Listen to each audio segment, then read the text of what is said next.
آج کی خبر یہ ہے کہ وزیر اعظم پاکستان شہباز شریف صاحب نے ایک خطاب کیا اور وہ الوداعی خطاب محسوس ہو رہا تھا، جس طرح سے انہوں نے بتایا کہ جی ہم اگست 2023 میں نگران سیٹ اپ کو یہ امانت، مقدس امانت سونپ دیں گے، اور اس کے بعد پھر انہوں نے اپنی حکومت کی جو پچھلی ایک سال سے اوپر کچھ عرصہ کی کارکردگی ہے اس کی اچیومنٹس بتانا شروع کر دی۔ سب سے پہلے آپ کو دکھاتے ہیں کہ انہوں نے کن الفاظ میں کہا کہ یہ امانت جلد ہم آگے سونپنے جا رہے ہیں۔ اپریل 2022 کو آپ نے جو ذمہ داری مجھے بطور وزیر اعظم سونپی تھی، ملک کی بھلائی، آپ کی خیرخواہی اور خدمت کی یہ مقدس امانت اگست 2023 کو ہم نگراں حکومت کے سپرد کر دیں گے۔ اور اس کے بعد انہوں نے اپنی اچیومنٹس گنوانا شروع کر دیں، اور وہ اچیومنٹس کیا تھی وہ بھی ذرا سن۔ محض 15 ماہ میں ہم نے 4 سال کی بربادیوں کا حت المقدور ملبہ صاف کیا، پاکستان کے مفادات کی راہ میں بچھائی گئی بارودی سرنگیں صاف کی۔ اس عرصے میں ہم نے سیاست نہیں کی، ریاست کی حفاظت کی۔ ہم نے ریاست بچانے کے لیے اپنی سیاست کی قربانی دی، ووٹ بینک کی فکر نہیں کی مگر اسٹیٹ بینک میں اضافے کی فکر کی۔ وطن دشمن سازشوں کے باوجود ہم نے IMF کا پروگرام بحال کیا۔ اب پاکستان کے ڈیفالٹ کا خطرہ اور ان کی ناپاک خواہش دونوں مٹی میں مل چکی ہیں۔ اب یہ جو انہوں نے اپنی اچیومنٹس گنوائی ہیں، یہ ان کا پولیٹیکل نیریٹو ہے، جس میں انہوں نے کہا کہ بربادی کا ملبہ ہم نے صاف کیا، بارودی سرنگیں جو بچھائی گئی تھیں ان کو ہم نے صاف کیا، ریاست کی حفاظت کی، سیاست کی پرواہ نہیں کی، اور اس کے علاوہ انہوں نے کہا کہ ڈیفالٹ سے ہم نے ملک کو بچایا۔ اب یہ جتنی بھی باتیں انہوں نے کہی ہیں، اگر ان کو دیکھا جائے تو اس میں سے کوئی بھی ایسی اچیومنٹ مجھے نہیں نظر آتی کہ مثال کے طور پہ آپ کہیں کہ ہم نے یہ ڈیولپمنٹ کی، یا یہ انفراسٹرکچر ڈیولپمنٹ کی، یا ہم نے مہنگائی کی شرح کو کم کیا، یا ہم نے ایکسپورٹس کو بڑھایا، یا ہم نے کوئی ایسا نیا پروجیکٹ پاکستان میں شروع کیا جس سے پاکستان کی معیشت کو فائدہ ہوا،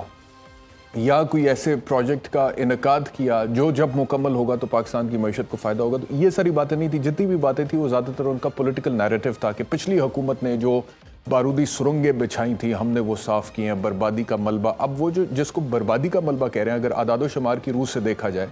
تو تب بھی تنقید تو ہوتی تھی، ہم نے بھی کی ہے پچھلے دور حکومت میں مہنگائی پہ تنقید تو ہم نے بھی کی ہے، لیکن جو سٹیٹسٹکس ہیں ان کو اگر دیکھا جائے اور آج کے اعداد و شمار کو دیکھا جائے کمپیریزن میں، تو صورتحال آج سے تو بہت بہتر تھی، آج سے تقریباً 1 سال پہلے، اور اب تو بہت ہی زیادہ حالات عجیب و غریب ہیں۔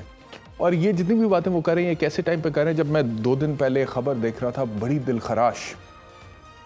کہ ایک شخص نے تنگ آ کر، کیونکہ اس کے اوپر کچھ قرض تھا، اور قرض بھی کیا تھا کہ ایک ایپ سے پہلے اس نے 13,000 روپے قرض لیا، اور کچھ عرصے میں وہ سود سمیت 50,000 ارب بن گیا، اور اس کے بعد وہ جنہوں نے قرض دیا تھا انہوں نے اسے تنگ کرنا شروع کیا، تو اس نے ایک دوسری ایپ سے مزید 22,000 قرض لیا۔ اور یہ تصویر آپ دیکھ رہے ہیں، یہ seems to be a reasonable gentleman, اور مڈل کلاس سے تعلق لگتا ہے مجھے۔ تو اس حد تک مجبور تھا یہ شخص کہ پہلے 13,000 روپیہ قرض لیا، اس کے بعد پھر اس قرض کو اتارنے کے لیے مزید 22,000 قرض لیا، اس کے بعد جب وہ قرض نہیں اتار سکا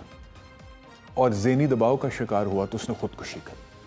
اور خودکشی کرتے ہوئے جو وائس نوٹ چھوڑا ہے وہ میں آپ کو سنوا نہیں سکتا۔ وہ میں اس لیے نہیں سنوا سکتا کہ وہ رولز کی خلاف ورزی ہو جائے گی، لیکن نہ سنوانے سے ایسا تو نہیں ہے کہ یہ حقیقت ختم ہو جائے گی یا مٹ جائے گی، یا یہ فیکٹ جو ہے اس کی درد یا اس کا افسوس کم ہو جائے گا کہ جی ایک شخص نے